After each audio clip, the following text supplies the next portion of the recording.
Capítulo 8. Dolor. Introducción. El dolor, uno de los síntomas que se observan con más frecuencia en la práctica clínica, es considerado una señal universal de enfermedad y constituye el motivo de consulta más común al médico.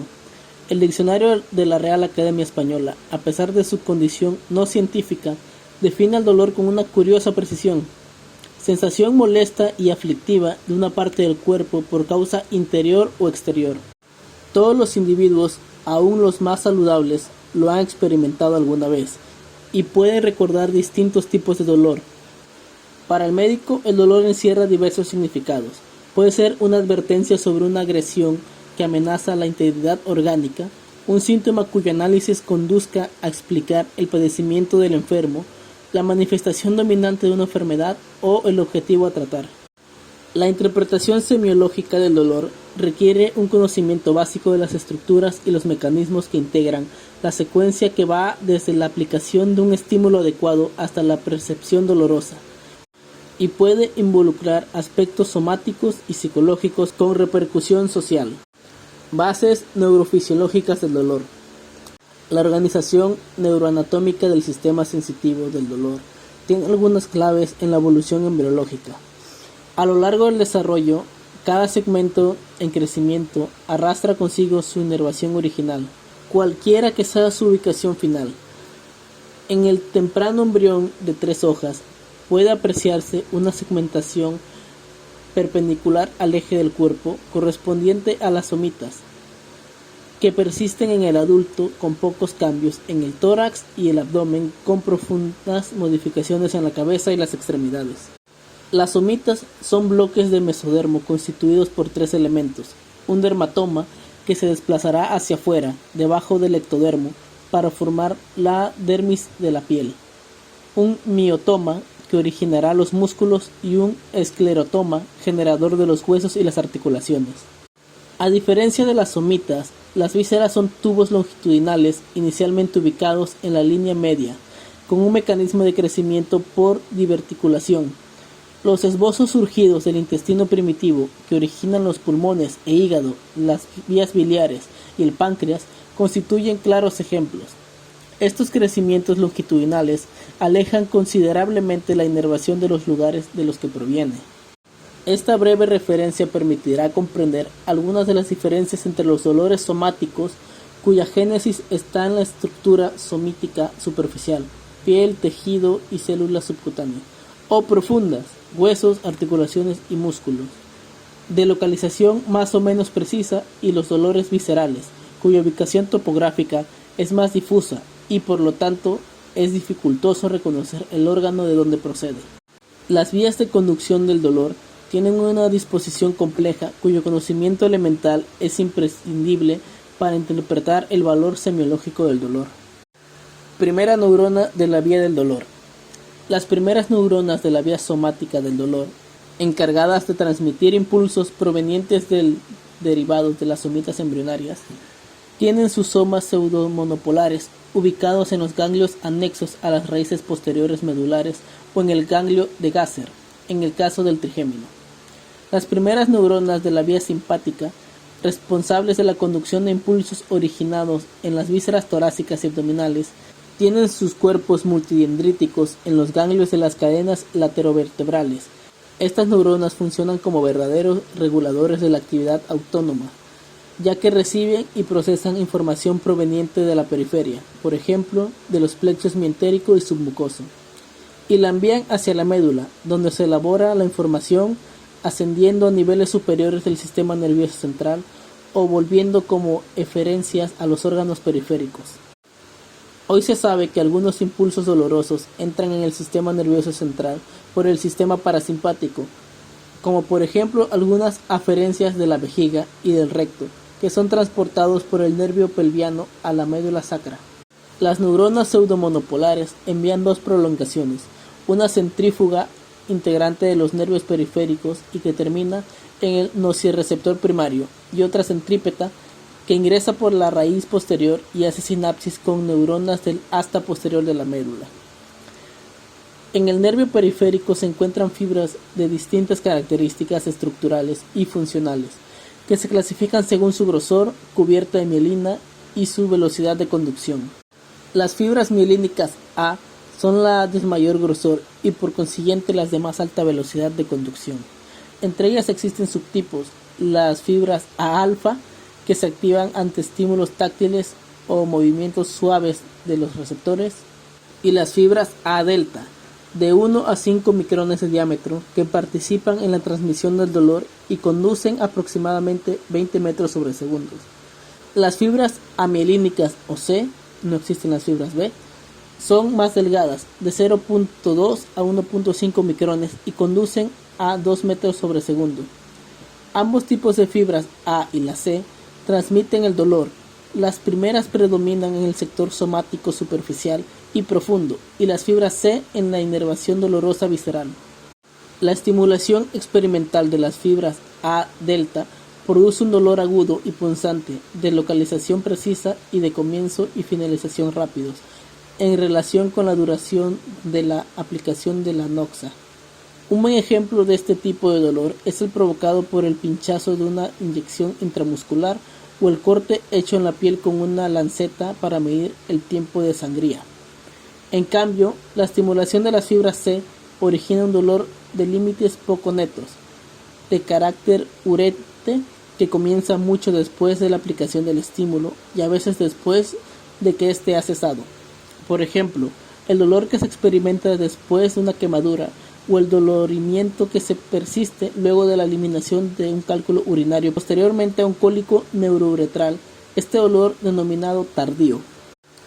Los nociceptores son, desde el punto de vista morfológico, terminales desnudas que se arborizan libremente en número y densidad variables según el órgano.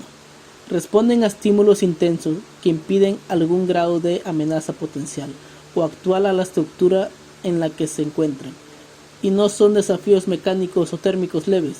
Estos estímulos son conducidos por otro tipo de fibras, por las vías para el tacto y la temperatura.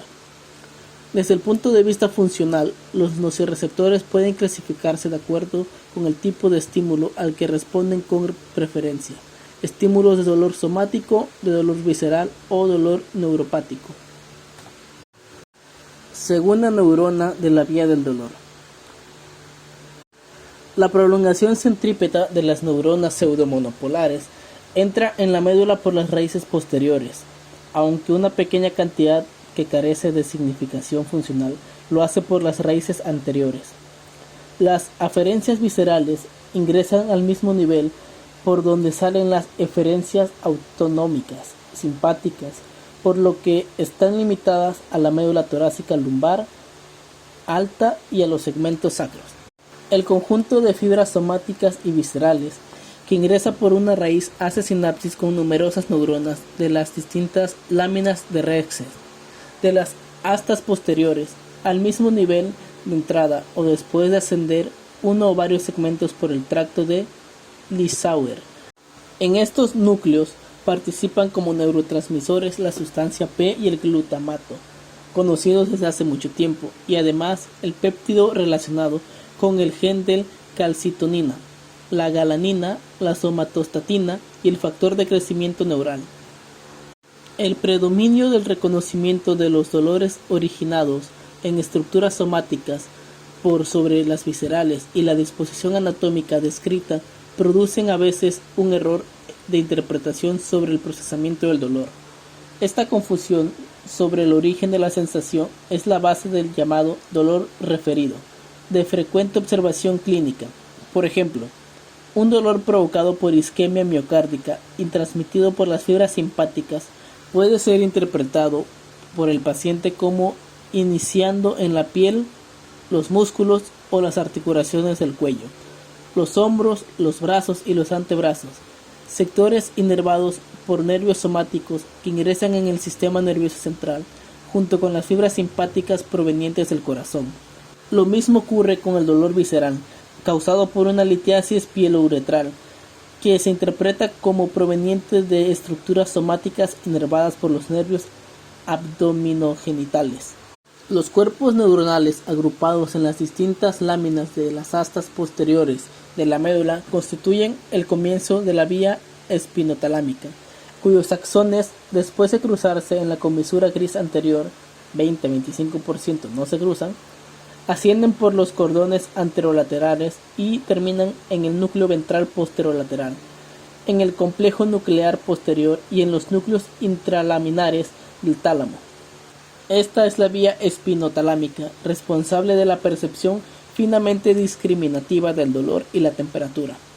Junto a esta existe otra vía espinotalámica multisináptica y por consiguiente más lenta, conectada en sus ascensos con la formación reticulada pontobulbar y a través de ella con el cerebro, con el núcleo courellus, con los núcleos de Rafe medio, con la formación reticulada mesencefálica, con la sustancia gris periacueductal, con el hipotálamo y con el sistema límbico. Está filogenéticamente más antigua y por ello se denomina vía paleoespinotalámica. Es la que permite comprender la coordinación de los reflejos vinculados con el dolor, función cerebelosa, y su componente afectivo relacionado con el sistema límbico. Las influencias recíprocas entre el dolor y los estados de sueño-vigilia y la activación de mecanismos descendentes reguladores del dolor por vías nerviosas o endocrinas. Figura 8-1. Todas las vías del dolor llegan directa o indirectamente al tálamo, en forma sistematizada, es decir, ordenadamente según su procedencia y propiedades funcionales. Por ejemplo, la vía neoespinotalámica termina en el complejo ventral posterolateral asociado con el dolor agudo. Su lesión produce abolición de la percepción de este tipo de dolor sin influir sobre el dolor crónico. Por el contrario, los núcleos intralaminares reciben aferencias de amplias regiones, bilaterales y de diversa naturaleza. Sobre una misma neurona convergen estímulos nociceptivos, táctiles, visuales y auditivos. La lesión de estos núcleos anula la percepción del dolor crónico, pero no afecta la de los agudos. Curiosamente, la corteza cerebral tiene un papel menos conocido en la percepción del dolor. La estimulación directa de la corteza sensitiva es indolora. Regulación de la vía del dolor y de la sensación dolorosa. Hasta ahora se ha descrito la sensación dolorosa como un fenómeno esencialmente aferente, desde los sitios de origen hasta la corteza cerebral. De acuerdo con esta visión, esta sensación solo es determinada por la calidad del estímulo y el sitio de aplicación, la calidad y cantidad de receptores disponibles y la indemnidad de las vías de conducción. La observación clínica permite comprobar una mayor complejidad en la percepción del dolor, y esto muchas veces resulta útil desde el punto de vista biológico. Es conveniente que el dolor no sea un fenómeno de todo o nada, sino una experiencia adaptada a las circunstancias. Por ejemplo, una herida sufrida durante el fragor de la lucha, que sea guerrera o deportiva, despierta menos dolor inmediato que otra de igual magnitud producida en un ambiente calmo. Un dolor de espalda no tiene la misma significación para un adolescente sano que para una mujer adulta operada de cáncer de mama un año antes, para quien el temor a la aparición de una metástasis ósea es una sombra cotidiana. No desencadena la misma consecuencia un traumatismo único que otro repetido.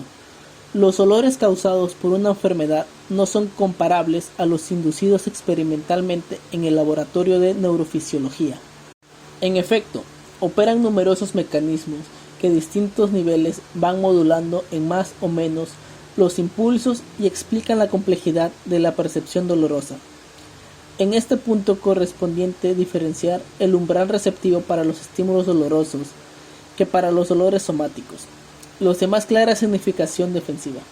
En condiciones normales es semejante para toda la especie humana de la respuesta emotiva al dolor, que varía en un amplio rango según la edad, sexo, el nivel de instrucción, el estado de atención, el grupo étnico, las circunstancias ambientales, etc. En el primero encuentran los factores más elementales de la sensación, mientras que en el último participan funciones cerebrales superiores que generan una percepción. Veas el capítulo 10, disnea. Por su significación semiológica, deben considerarse los mecanismos facilitadores e inhibidores que, originados en estructuras superiores, modulan la entrada del dolor en el sistema nervioso central. Mecanismos a nivel medular. Cuando se produce una lesión periférica debida a una anoxia de acción prolongada, en particular, cuando se dañan nervios, se incrementa en número y duración las aferencias dolorosas, lo que provoca modificaciones fisiológicas y bioquímicas en los núcleos de las astas posteriores.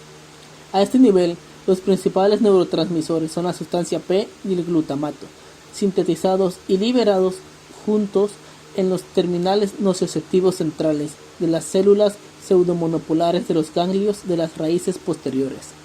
La sustancia P actúa a nivel medular sobre un receptor específico NKI, cuyo bloqueo no produce analgesia, pero disminuye en un 50% la hiperalgesia provocada por una inflamación experimental periférica. El glutamato, un aminoácido excitatorio, es el principal responsable en el desarrollo y mantenimiento de la hiperalgesia, tanto en el sistema nervioso central como en el periférico. Se encuentran diversos receptores para el glutamato, dependientes de ligandos asociados con proteína G, catión selectivo e inotrópicos. Los receptores inotrópicos se clasifican como positivo o negativo, según su amplitud para ligar o no la molécula de N-metil de aspartato, NMDA. Este es un tema de gran interés farmacológico por las posibilidades que brinda para la terapia del dolor crónico, la hiperalgesia y los estados adolínicos. El glutamato liberado en la hendidura sináptica se une a receptores NMDA que abren canales para la entrada de calcio. La neurona posináptica, entre otras acciones, el calcio activa la proteincinasa C y la NO sintetasa, productora del óxido nítrico, NO, a partir de arginina, que a su vez activa a la guanidociclasa soluble.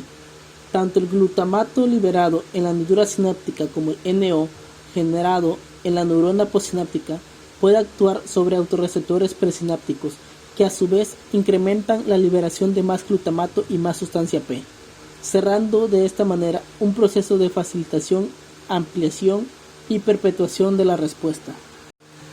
Mecanismos supramedulares de control de dolor. El sistema descendiente inhibidor del dolor se conoce desde hace muchos años. Puede ser activado por diversos estímulos como el estrés agudo, la enfermedad que provoca el dolor, el comportamiento cognitivo y el mismo dolor espontáneo o experimental. En el laboratorio se ha visto que la estimulación eléctrica de determinadas áreas produce una marcada analgesia. Estas áreas son la corteza somatosensitiva, la sustancia gris periventricular, el tálamo, el hipotálamo y sobre todo la sustancia gris ventrolateral pericaudal. Y sobre todo la sustancia gris ventrolateral pericaudoctal, el locus coeruleus protuberancial y el núcleo ventromedial del bulbo. Avalando su significado adaptativo, se ha observado que la estimulación eléctrica o química de la sustancia gris pericaudoctal desencadena también respuestas autonómicas y de conducta vinculada con la activación de pelea o escape. Estos núcleos tan distantes anatómicamente tienen en común dos características funcionales de importancia. Inciso A. Se encuentran conectados en serie. Partiendo del hipotálamo, se proyectan sobre la sustancia gris pericaudoctal y de ahí al núcleo ventromedial del bulbo, desde donde parten vías descendentes bilaterales que terminan en las astas posteriores de la médula. Inciso B. Tienen alta concentración de opioides endógenos y de sus receptores. Recientemente se han descrito que además del sistema inhibidor existe otro sistema desencadenante facilitador del dolor. Por ejemplo, la estimulación eléctrica o química del núcleo ventromedial del bulbo con intensidades menores que las utilizadas para inducir inhibición puede originar de manera paradójica una facilitación de la transmisión nocioceptiva a nivel medular, que es conducida hasta los niveles inferiores por vías anatómicas, fisiológicas y farmacológicas independientes de la inhibitoria. Estos dos sistemas, en apariencia antagónicos, operarían facilitando al individuo la percepción del dolor y su reconocimiento para poner en funcionamiento los comportamientos más adecuados para cada momento. Clasificación fisiopatológica del dolor. La siguiente clasificación se basa en un criterio clínico del dolor y la organización neuroanatómica del sistema sensitivo en la evolución embriológica. Dolor somático. A nivel somático superficial y profundo, puede producirse dolor experimental o clínico mediante traumatismos, pinchazo, corte, golpe, pinzamiento, torsión de una articulación más allá del radio de movilidad normal, que estimulan mecanorreceptores. La estimulación con temperaturas muy altas, mayores de 55 grados centígrados, o muy bajas, por debajo de 5 grados centígrados, despierta dolor por activación de termorreceptores. Termonocioreceptores.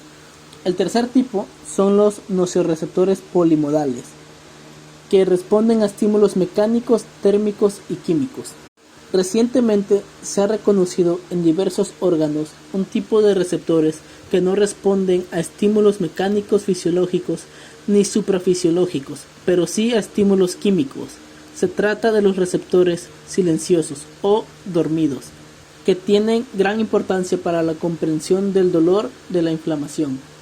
Un concepto nuevo es que los nocioreceptores, esencialmente con función aferente, poseen también propiedades neurofactoras.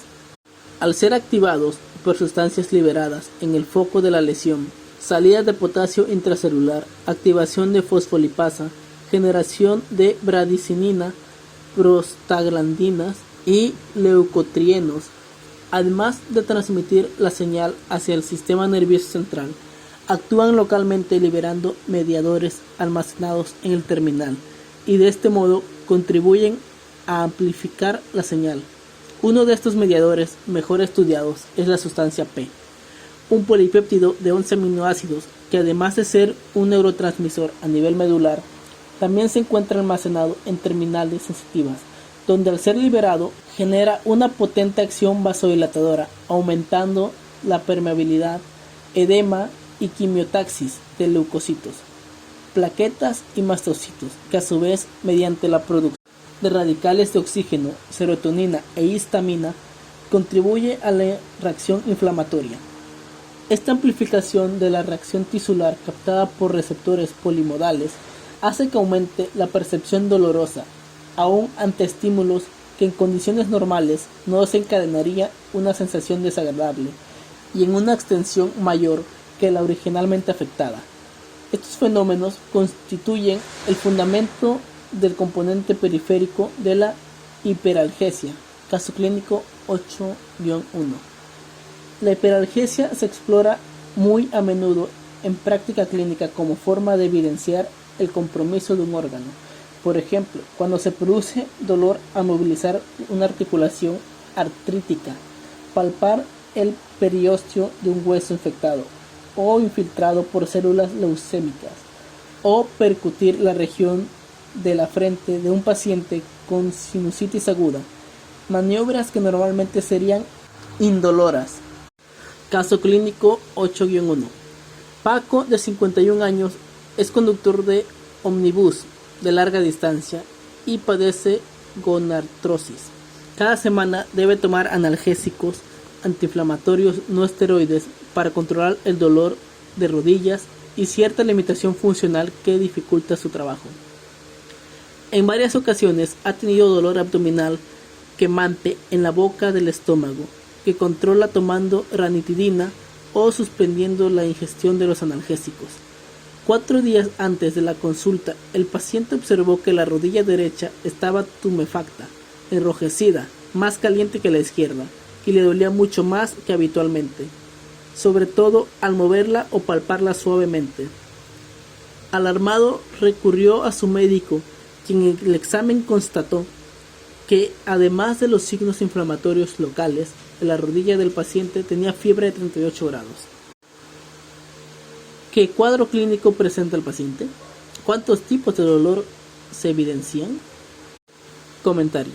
Es evidente que el paciente presenta un cambio de la naturaleza de su afección articular crónica. Ahora muestra signos inflamatorios agudos, con repercusión general, lo que hizo pensar a su médico en el diagnóstico de artritis aguda de rodilla, probablemente séptica, sobre una articulación con daño artrósico previo. El paciente describió 3 tipos diferentes de dolor. 1. Dolor de rodilla somático de larga data, de intensidad moderada sin signos locales de inflamación por artrosis. 2. Dolor abdominal visceral, probablemente vinculado con efectos adversos de los antiinflamatorios no esteroides de uso habitual. 3. Dolor de rodilla derecha somático agudo e intenso, de origen inflamatorio, con limitación funcional, impotente y repercusión general, fiebre, por artritis séptica. Dolor visceral. Los desencadenantes de dolor visceral, de gran importancia clínica, son más complejos y menos conocidos. Muchos de los estímulos que desencadenan dolor en estructuras somáticas no lo hacen cuando se los aplica a las vísceras o directamente no se los percibe. Como se observa en la práctica de biopsias endoscópicas, cauterizaciones y punciones del aparato digestivo alto y bajo, del aparato respiratorio, del cuello uterino y de la vejiga, incluso la destrucción avanzada del pulmón, el hígado o el riñón por neoplasias no despierta dolor hasta que resultan alcanzadas las cápsulas o serosas ricamente inervadas por terminales de dolor. Existen excepciones curiosas como la sensibilidad del mesenterio que duele al ser traccionado o pinzado y el trígono vesical, responsable del dolor desencadenado por un cálculo apoyado sobre el cuello de la vejiga. La distensión espontánea o experimental en el estímulo algogénico de las vísceras huecas que más se ha estudiado. Este tipo de dolor se agrava periódicamente con las ondas de contracción propias de cada órgano que aumentan la presión intraluminal. Esta es la base del dolor cólico, cuyas características pueden investigarse mediante la anamnesis.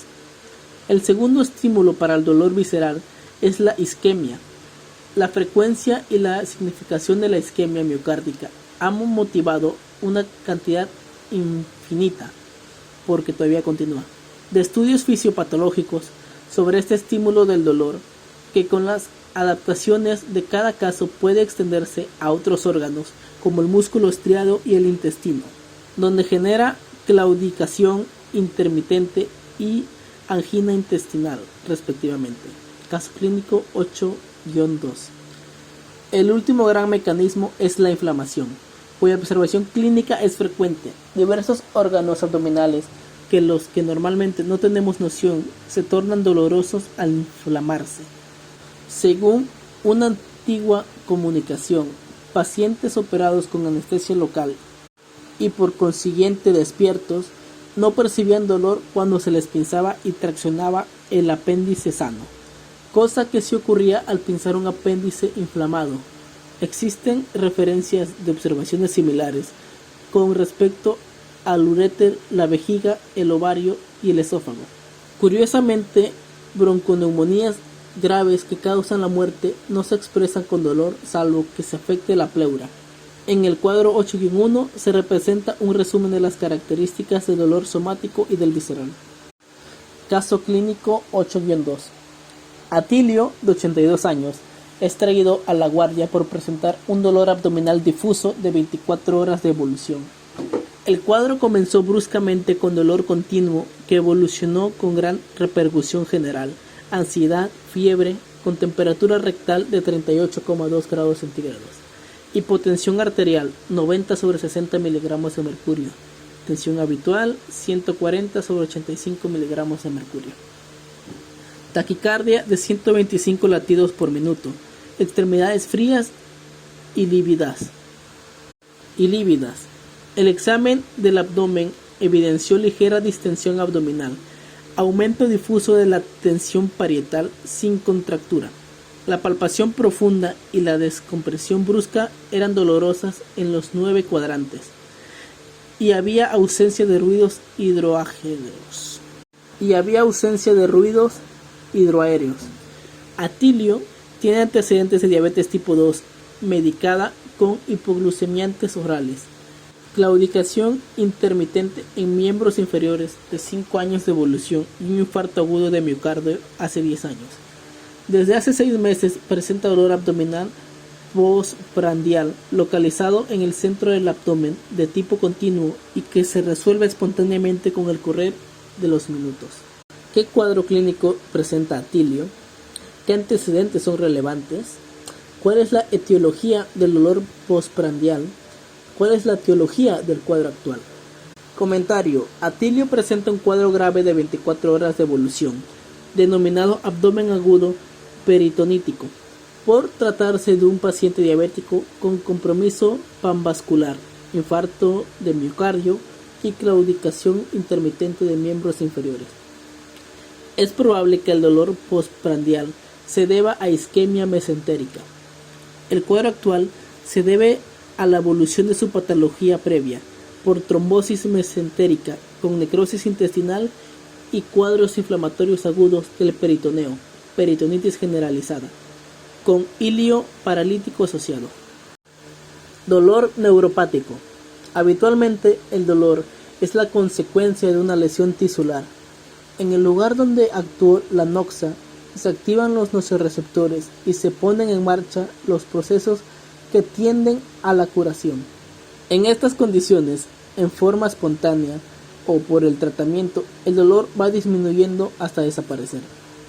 En algunos casos, los sucesos son distintos, agresiones de etiologías diversas, más o menos importantes, a veces sutiles o inaparentes, e incluso después de haber cesado su acción y curado la lesión inicial, y desencadenan un dolor de intensidad variable, cuya evolución suele ser crónica a lo largo de meses, años e incluso décadas, con gran repercusión psicológica. Este es el llamado dolor neuropático. Este dolor reúne una serie de características que ayudan a su diagnóstico. Punto 1. En algunos pacientes es permanente y en otros intermitente. En episodios de varias intensidad y duración, el dolor de base puede sufrir refuerzos paroxísticos como llamaradas muy frecuentes en las lesiones talámicas. Punto 2. En algunos casos se puede establecer la causa desencadenante del dolor, que se percibe como originado en la piel, los músculos y los huesos. El dolor de la piel puede describirse como urente, cortante, punzante o transfixiante. Punto 3. Se debe a la lesión de varias vías nerviosas en una región determinada que puede dar como resultado paradójico la coexistencia de dolor junto con una déficit para otros tipos de sensibilidad. Caso clínico 8-4. Punto 4.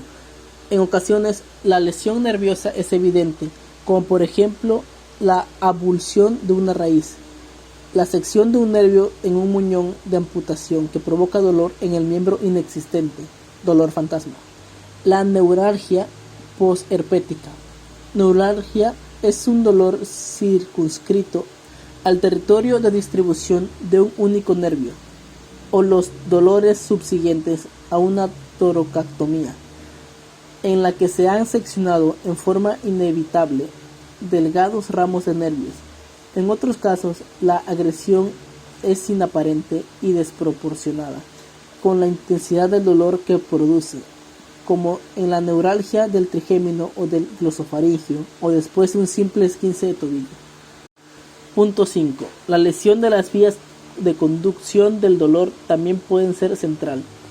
Como se ve en el infarto talámico, que provoca un cuadro integrado por serias disestesias que incluye dolor talámico en el hemicuerpo homolateral a la lesión y hemiparesia transitoria y pérdida de todas las modalidades sensitivas del lado contralateral. Este dolor carece de toda utilidad o sentido de alarma o protección, ya que se debe a una lesión que interrumpe una vía y deja desconectadas a un grupo de neuronas. De ahí la denominación de dolor de desaferentación. Caso clínico 8-3. Caso clínico 8-3. Arnaldo, un geólogo de 77 años, consulta a un cirujano general por dolor de 3 meses de duración en la fosa ilíaca y el flanco izquierdo, de carácter gravitativo, no muy intenso pero molesto por su persistencia. Trató de calmar el dolor con analgésicos antiinflamatorios no esteroides, AINE, sin lograr alivio. En cambio, mejoró con la indicación de un amigo que le regaló 3 comprimidos de tramadol que él tomaba, pero que después Arnaldo no pudo comprar porque le dependía una receta especial. Su tránsito intestinal no presenta cambios y refiere que hace 5 años se hizo una videocolonoscopía con resultado normal. Niega enfermedades importantes previas, solo refiere que un mes antes del comienzo del dolor tuvo en la parte posterior de la cintura y en el flanco izquierdo una erupción urente y a veces con picación que duró 15 días y que desapareció sin medicación alguna. El examen del abdomen no evidenció signos anormales, salvo una curiosa disestencia y anestesia en la piel que cubre el área dolorosa. ¿Qué antecedente clínico es relevante? ¿Qué tipo de dolor tiene Arnaldo? ¿Cuál es el origen del dolor? Comentario. La erupción que describe el paciente, más por los síntomas que por su aspecto, orienta hacia una herpes zóster, una lesión eritematobesiculosa debido al virus de varicela zóster. El dolor que actualmente presenta es el tipo neuropático, lo que explica su respuesta negativa a los AINES y positiva al opioide tramadol. Otro testimonio de la secuela del daño nervioperiférico es la disestesia y al mismo tiempo la anestesia en el territorio de distribución metamérica. La edad del paciente es un factor de riesgo para padecer una secuela frecuente a la infección herpética, la neuritis postherpética. Punto 6. La estructura nerviosa se activa en forma espontánea y no requiere la participación de un estímulo externo para originar la señal del dolor. Punto 7. Como podía imaginarse por la falta de lesión tisular, no responde a los analgésicos antiinflamatorios no esteroideos, pero sí algunos psicofármacos cuyo mecanismo de acción reside en modificaciones de la liberación y de la recaptación de neurotransmisores y a técnicas de neuroestimulación que activa sistemas. Punto 8. Tiene una topografía regional que no siempre respeta la distribución anatómica conocida como propia de un nervio, plexo ni raíz. Esta particularidad de aparentemente desorden se debe al remodelado dinámico de circuitos en el asta posterior de la médula, el tálamo, la corteza cerebral y los mapas somatotópicos. Punto 9. Por datos que proporciona la obtención clínica y experimental, se sabe que la génesis y el mantenimiento del dolor neuropático participa el sistema simpático, en especial los receptores alfa 2. Las intervenciones antiadrenérgicas, fármacos simpatocolíticos o la simpatiectomía quirúrgica que alivia este tipo de dolor y su agravamiento con inyección de catecolaminas avalan la participación autonómica. Punto 10. A diferencia de los dolores provocados por una agresión tisular, una lesión nerviosa promotora de un dolor neuropático puede ser seguida durante semanas o incluso meses por trastornos tróficos importantes en la estructura y la función de la piel y los anexos, la microcirculación, los huesos, las articulaciones y los músculos de la extremidad en la que se asientan, lo cual configura el cuadro de distrofia simpática refleja, síndrome de dolor regional complejo de tipo 1 o enfermedad de Sudeck. Entonces, a menudo lo acompañan 3 sensaciones anómalas muy diferentes de las provocadas por los estímulos aplicados en áreas indemnes. 1. Alodimia mecánica y térmica. 2. Hiperalgesia mecánica y térmica. 3. Hiperpatía. La alodimia es el dolor provocado por un estímulo mecánico o térmico en condiciones habituales y es inocuo. La hiperalgesia es el descenso del umbral perceptivo para estímulos dolorosos que provoca una facilitación en la producción del dolor. La hiperpatía Es una alteración del sistema nervioso central en la que se eleva el umbral del dolor, pero una vez alcanzado desencadena un dolor de máxima intensidad a la que se llega rápidamente, mucho más intenso que lo esperado y, en general, sin relación con la intensidad del estímulo empleado. En algunas circunstancias, un paciente puede coexistir estos dos tipos de dolor. Por ejemplo, una hernia discal puede comprimir y activar nociceptores periósticos y de las membranas que envuelven la raíz, provocando un dolor normal y al mismo tiempo lesionar fibras nerviosas de la raíz, causando un dolor neuropáctico que puede prolongarse mucho después de la extirpación quirúrgica del núcleo discal prolapsado. El cuadro 8-2 representa un resumen de las características del dolor neuropático. Dolor funcional o psicogénico. Además de los dolores somáticos, viscerales y neuropáticos, deben considerarse los dolores psicogénicos, que se observan a menudo en la práctica clínica y que carecen de sustrato estructural evidencial. Por ejemplo, las cefaleas o los dolores abdominales esporádicos que muchas personas sufren de vez en cuando no tienen ninguna causa clara demostrable, porque su trivialidad y fugacidad hacen innecesario cualquier intento de estudio etiológico. Otras veces el problema tiene mayor envergadura porque persisten por lapsos mayores, afectan al bienestar de los pacientes, requieren medicaciones y, a pesar de estudios cuidadosos, incluso con técnicas especiales, tampoco se les puede encontrar una explicación satisfactoria. En estas situaciones caben varias posibilidades. En algunos casos se diagnostica dolor psicogénico o funcional y se lo relaciona con ciertas perturbaciones mentales más o menos graves, neurosis, hipocondría, trastornos somatoformes. Existen cuadros dolorosos como el síndrome del intestino irritable, en los que no se descubren alteraciones estructurales y que puede explicarse por un descenso del umbral perceptivo ante el estímulo fisiológico. Debe tenerse siempre presente que el sufrimiento de estos pacientes es tan real como el provocado por lesiones anatómicas y se lo debe tratar como tal. Caso clínico 8-5. Muy distinta es la situación de los simuladores, que inventan el relato de las características de un dolor, a veces con tanta precisión e incluyendo manifestaciones concomitantes psíquicas y de la conducta que hacen muy difícil el reconocimiento de su artimaña. Un rasgo típico de los simuladores es el fin utilitario directo o indirecto, que más tarde o temprano se pone de manifiesto.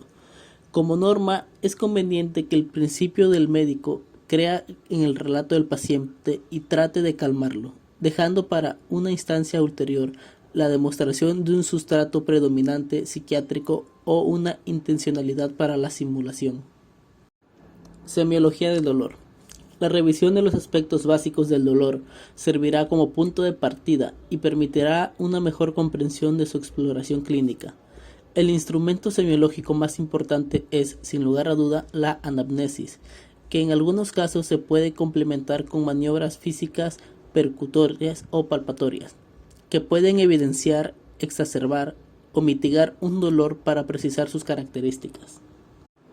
La falta del relato de las características del dolor empobrece la comprensión del cuadro y obliga a hacer inferencias indirectas, como ocurre con los niños pequeños que tienen dificultades de expresión, en los pacientes con deterioro cognitivo o en la experimentación con animales.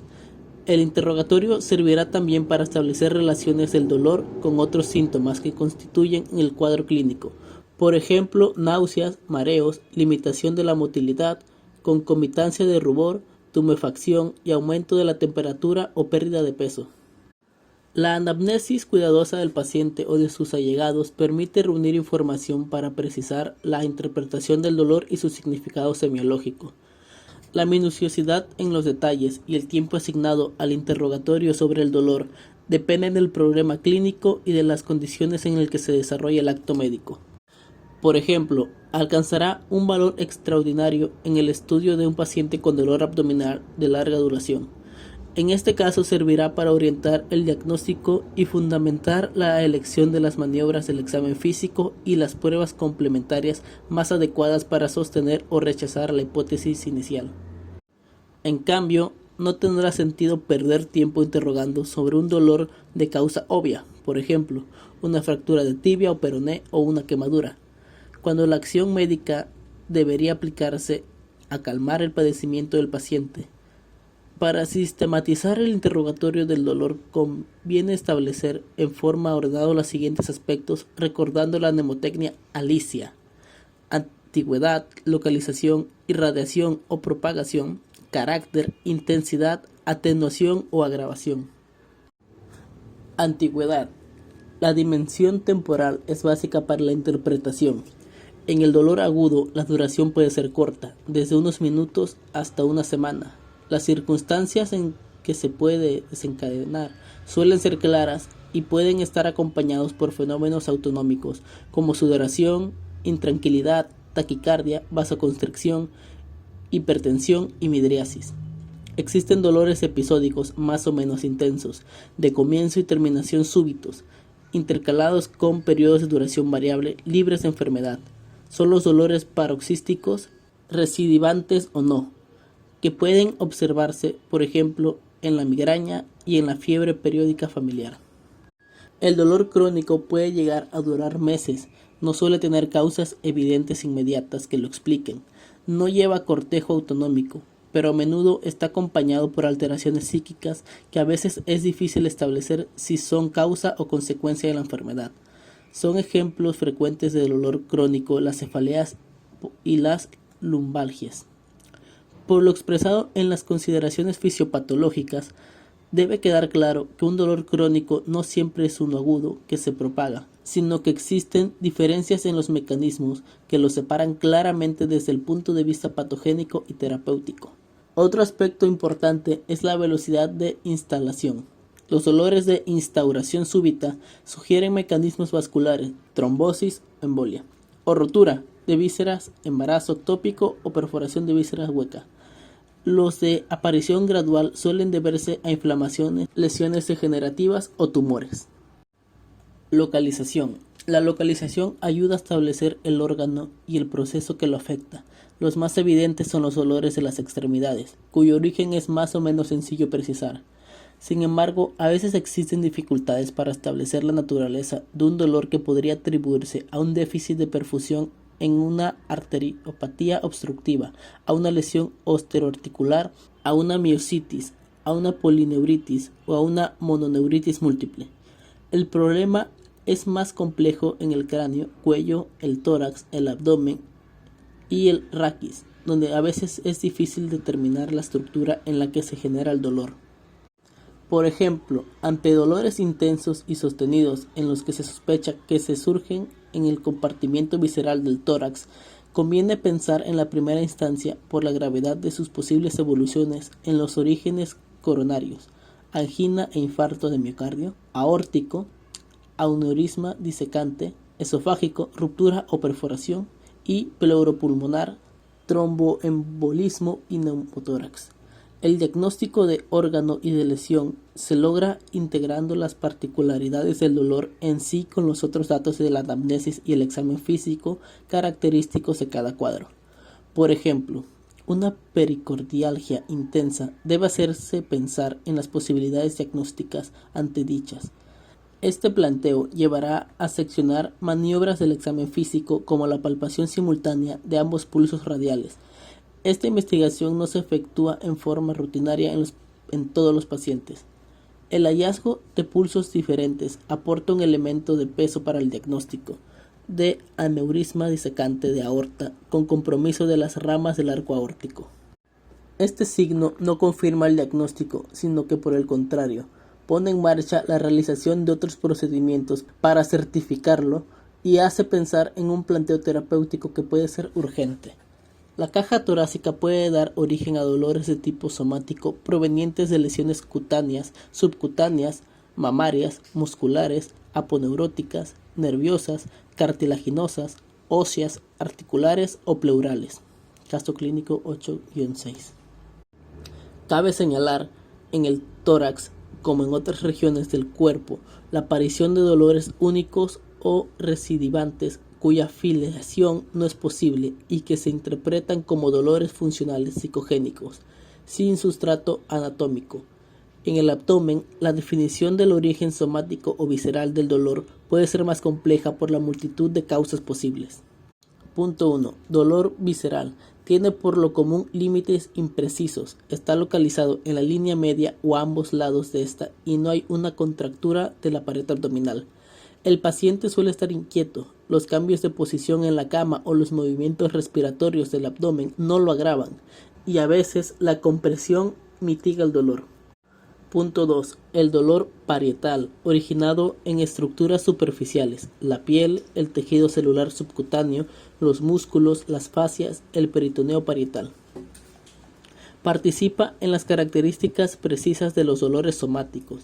En el caso de la peritonitis localizada, por compromiso del peritoneo parietal debido a un proceso inicialmente visceral, el dolor se localiza en la proyección sobre la piel del abdomen del órgano que la origina, o en todo el abdomen cuando la peritonitis se ha generalizado.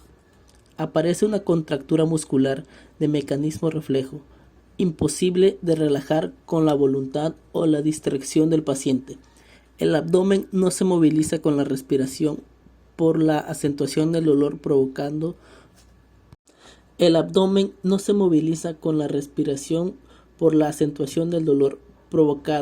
aún por mínimos movimientos, y el paciente se presenta inmóvil, como pegado a su cama, con señales generales inequívocas de compromiso. Caso clínico 8-7. La región lumbar es asiento de dolores frecuentes cuya patogenia es compleja, dada la variedad de estructuras que se encuentran en ella. Como ejemplo de razonamiento clínico para el enfoque de las lumbalgias, es interesante señalar la conveniencia de establecer mediante la anamnesis y el examen físico si existe otro déficit neurológico y citalgia. Este es un típico dolor propagado o irradiado que se comentará más adelante. Hay un conjunto de causas importantes de la lumbalgia, cuyos orígenes están fuera de la región, pero no se proyectan al dorso por mecanismos de dolor referido. Se trata de afecciones genitourinarias, gastrointestinales, retroperitoneales y de la disección de aneurisma de la aorta abdominal. Otro problema con la localización ocurre en el llamado dolor referido, cuyo mecanismo básico resiste, como ya se comentó, en el ingreso concomitante de la médula de las fibras nerviosas somáticas y viscerales, lo que provoca un error de la interpretación en el cual el paciente atribuye a una estructura somática el dolor que realmente proviene de la enfermedad de una víscera profunda. La forma y límites del área dolorosa y de su indemnidad en el examen directo ayudan a pensar en este tipo de dolor. El herpes zóster en su periodo preeruptivo plantea el problema inverso, pues hace pensar en dolores referidos que varían según la localización de la virosis, pero el cuadro se aclara entre los 2 y los 7 días de iniciado el dolor, con la aparición del examen eritematovésiculoso en el dermatoma afectado. Irradiación o propagación. Un dolor puede quedar circunscrito a su punto de origen o extenderse a regiones más o menos distantes. Esta irradiación o propagación sugiere a veces la estructura afectada e incluso el mecanismo de su compromiso. Así, un dolor iniciado en la región lumbar que corre hacia la región posterolateral del muslo lateral de la pierna, llegando por el dorso del pie hasta los 3 primeros dedos, y que aumenta de intensidad con la tos, el estornudo y con la maniobra de Valsalva, casi sin otro examen, puede interpretarse con seguridad como debido a la comprensión de la quinta raíz lumbar en la porción que todavía está envuelta por el saco dural. La pancreatitis aguda se expresa por una epigastralgia que se propaga hacia el dorso, como si el paciente estuviera atravesado por un cuchillo. La colecistitis aguda, en cambio, suele hacerlo en forma de hemicinturón sobre el lado derecho. Resulta útil diferenciar los dolores propagados de aquellos que se desplazan señalando la progresión de la noxa. Por ejemplo, es muy característico el cólico renal, que comienza en la fosa lumbar o en el hipocondrio y va descendiendo acompañado del descenso del cálculo al flanco, a la fosa ilíaca y al hipogastrio. Algo parecido ocurre con la progresión de un aneurisma disecante de la aorta abdominal, cuando por la altura del dolor que refiere el paciente se reconocen las estructuras afectadas por la lesión. Carácter. Entre otras acepciones, el carácter puede definirse como el conjunto de rasgos o circunstancias con que se da a conocer una cosa y que la distinguen de las demás. Los pacientes suelen ser capaces, según su estado psíquico, su cultura y su lenguaje, de describir con palabras y con gestos las particularidades de su dolor, y esta sola expresión alcanza muchas veces gran valor diagnóstico. Cuando un hombre en la edad media de su vida señala con la mano crispada, engarra, un dolor prolongado, intenso y constrictivo en el medio del pecho, acompañado por un cortejo de manifestaciones adrenérgicas, sudoración, taquicardia, vasoconstricción, ansiedad, está describiendo casi con seguridad la presentación de un infarto agudo de miocardio. En cambio, al paciente tranquilo que consulta sin ninguna sombra de preocupación por un dolor en el pecho, que señala con la punta del dedo sobre una articulación condoesternal, se lo puede tranquilizar e informarle sobre la escala de gravedad de su enfermedad sin necesidad de muchos otros exámenes. Las palabras y metáforas empleadas para caracterizar los dolores son numerosas y variadas. Suelen elegirse denominaciones que, curiosamente, coinciden a través de distintos idiomas y culturas, a semejanza de lo que ocurre con el timbre musical de un instrumento. El carácter del dolor da idea del órgano en el que se origina y mecanismos que lo provoca. Si el dolor se asemeja al que provocaría una lanza clavada, se le denomina lancicante o empuntada. Si parece que quemara, urente o quemante. Si apretara, constrictivo u opresivo. Si atravesara de lado a lado, transfixiante. Si fuera de escasa intensidad, pero molesto y prolongado, sordo. Si por el contrario fuera instantáneo y agudo, exquisito. Si se pareciera a una llamarada o a un golpe de electricidad, fulgurante. Si diera la sensación de que algo se rompe, desgarrante. Si fuera como un taladro, terebrante o taladrante. Si estuviera acompañado por una sensación de latido pulsátil, de retortijón, cólico, y de peso, gravativo. El cuadro 8-3 representa ejemplos de cada una de estas variantes de dolor. Intensidad. La cuantificación del dolor es un problema común a varias disciplinas: la fisiología, la farmacología, la clínica y la psicología. En cuanto fenómeno esencialmente subjetivo, la dependencia de la medición según la percepción del paciente es casi total. Solo pueden ayudar como elementos objetivos, aunque de valor muy relativo, las manifestaciones concomitantes como los gestos, las maniobras evitativas, ciertas conductas y algunos cambios autonómicos vinculados con la respuesta simpática al dolor. En la práctica clínica, la evaluación de la intensidad del dolor es sencilla en los elementos, tanto de un dolor leve, casi una molestia que se forma parte de la experiencia de cualquier ser humano, como de los dolores extremos y desgarrantes, frecuentes en los servicios de urgencias, donde se ven, por ejemplo, heridas por arma blanca, por traumatismos, politraumatizados, pacientes con pancreatitis aguda o con infarto de miocardio.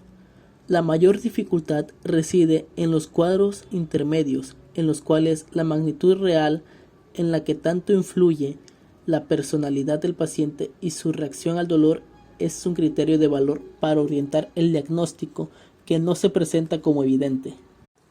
Por ejemplo, un dolor abdominal, dentario o torácico sugiere, según su intensidad, distintas afecciones y condiciona diferentes conductas diagnósticas y terapéuticas. Frente a un paciente dolorido, es necesario medir la evolución del dolor a lo largo del tiempo para estimar la respuesta al tratamiento. Para ello, se han ideado una serie de procedimientos que, debidamente validados, se usan en forma habitual en farmacología clínica y deberían incorporarse a la práctica asistencial. Un método de cuantificación es la escala nominal, en la que se utiliza una serie discontinua de denominaciones de fácil comprensión para los pacientes, como dolor leve, moderado, intenso, ausente cuando se desaparece. Para los niños se ha creado un equivalente con esquemas de rostros que pasan por la alegría, la indiferencia, preocupación y el llanto, que se presenta al pequeño paciente para que señale la intensidad de su dolor según la cara que se presenta al pequeño paciente para que señale la intensidad de su dolor según la cara que lo mejor represente. Que se presenta al pequeño paciente para que señale la intensidad de su dolor según la cara que mejor lo represente. El método más difundido por sus ventajas y practicidad es la escala visual analógica. En cada evaluación se le ofrece al paciente un segmento de recta horizontal de 10 centímetros.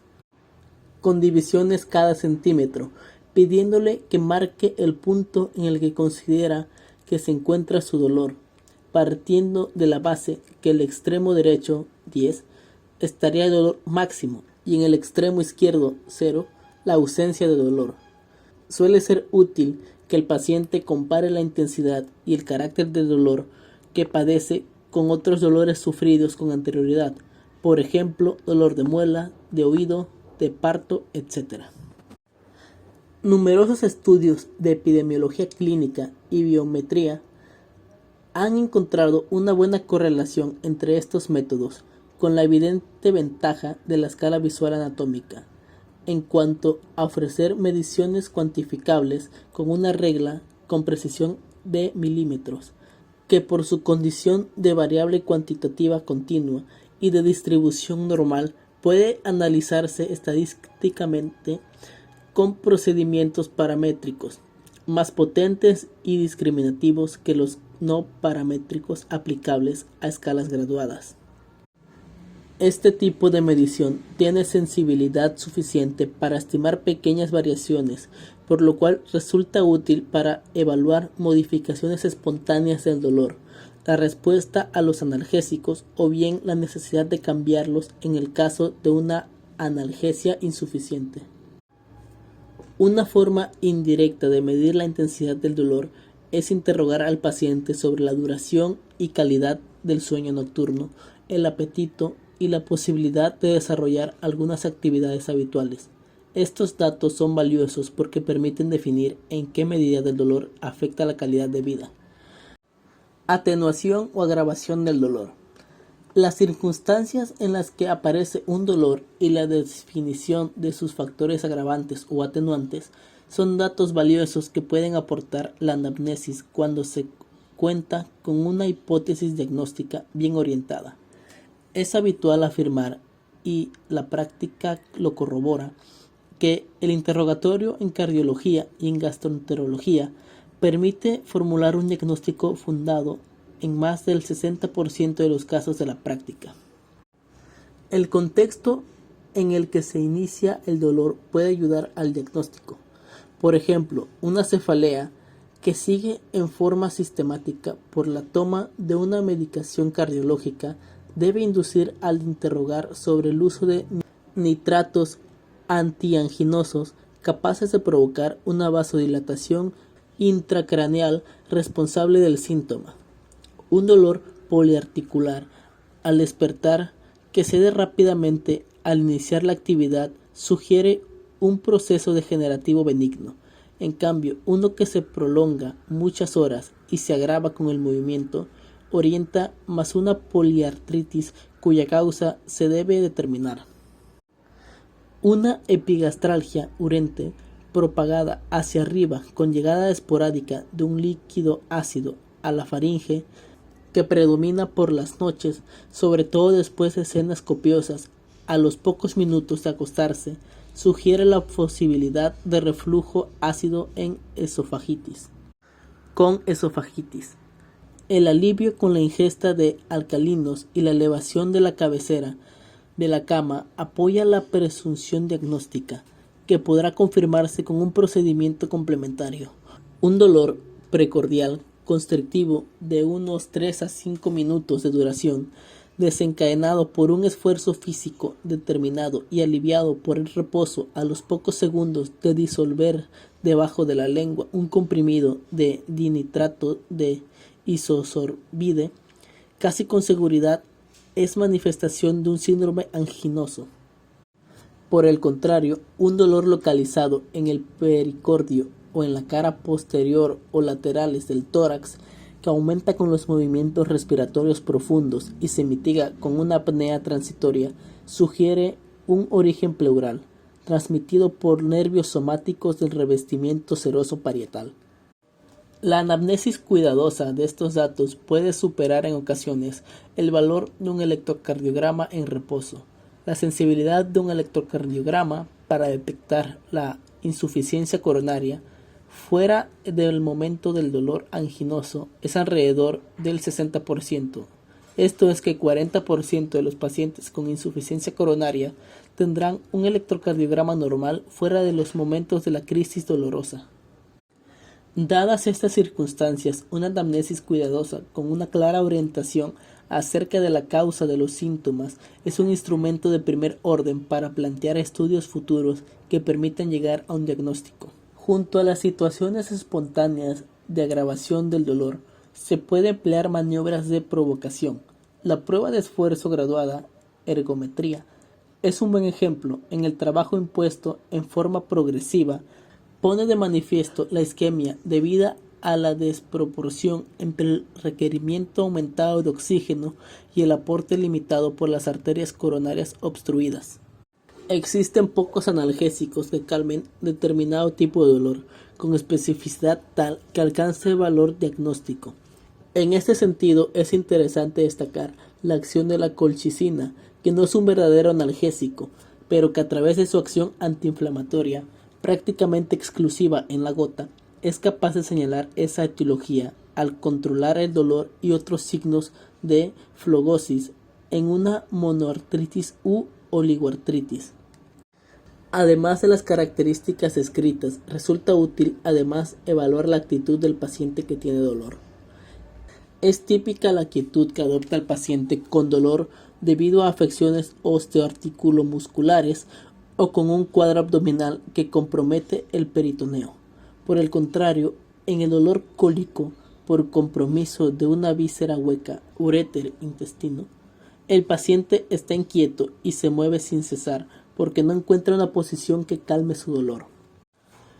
Siempre se deberán evaluar cuidadosamente los signos y síntomas acompañantes del dolor, pues en muchas oportunidades constituirá la clave del diagnóstico. Así será diferente la orientación ante un paciente con dolor torácico semejante a una puntada de costado si está acompañado por disnea, neumotórax o tromboembolismo de pulmón, o por fiebre, tos o expectoración mucopurulenta, neumonía con compromiso pleural.